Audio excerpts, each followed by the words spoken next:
সড়কে প্রাণহানি যেন থামছেই না। আজ শেরপুরে বাস সিএনজি অটোরিকশা সংঘর্ষে ৩ নারী সহ ৬ জন নিহত হয়েছেন। তাদের মধ্যে ৪ জন দুই পরিবারের সদস্য। পুলিশ বলছে বাস চালকের বেপরোয়া গতির কারণে ঘটেছে দুর্ঘটনা। আমি কি নিয়ে সান্ত্বনা যাবো, আমি কি নিয়ে বাড়িতে যাবো? ছোট বোন মাইশাকে নিয়ে নকলা থেকে শেরপুর সদরে যাচ্ছিলেন বাবু। কথা ছিল চাচার বাসায় যাওয়ার, কিন্তু তা আর হলো না। পথেই নিভে গেল ভাই বোনের জীবন প্রদীপ। আমি কইছি বাবা আমি যাবো গো, আমি তোমারে নিয়ে যাবো। একটা ঘন্টা আসতেছি শেরপুর থেকে, এসে আমি খেলবো এই কথা বললে নাই। আমার ভাতিজা নাই, আমার ভাতিজি নাই। বাবুর সহযাত্রী ছিলেন মোখলেসুর রহমান ও উম্মে কুলসুম দম্পতি। নকলা থেকে তারাও যাচ্ছিলেন জেলা শহরে। মর্মান্তিক এই দুর্ঘটনায় না ফেরার দেশে তারা।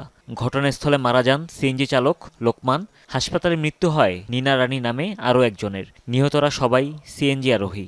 শেরপুরে যাওয়ার পথে এই স্পটে একটা ওর পাশ থেকে একটা কুকুর দাঁড়াইলে ওই যে কুকুরকে নিয়ন্ত্রণ করতে যায় রিফাত নামের একটা বাসের একদম নিচে চলে যায়। ঢাকা যাওয়ার পথে ওই সিএনজি এসে তার মুখোমুখি সংঘর্ষ হয়ে এই দুর্ঘটনা ঘটছে। প্রত্যক্ষদর্শীরা জানান, রৌমারী থেকে ছেড়ে আসা রিফাত এন্টারপ্রাইজের বাসটি ঢাকা যাচ্ছিল। বিপরীত দিক থেকে আসছিল সিএনজিটি। ভাতশালা এলাকায় ঘটে দুর্ঘটনা। রাস্তায় চলাচলের সময় লোকগুলা মারা যাচ্ছে। আমাদের একটা ফ্যামিলির জন্য একটা লোক মারা গেলে অনেক কষ্ট হয় আমাদের চলতে।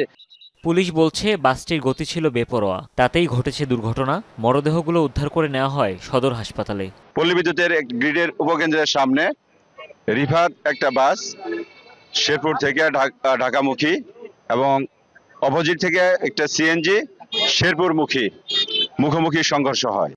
দুর্ঘটনার পর বাসটি জব্দ করা হলেও পালিয়েছেন ঘাতক চালক ও হেলপার। হুমায়ুন রশিদ, যমুনা নিউজ।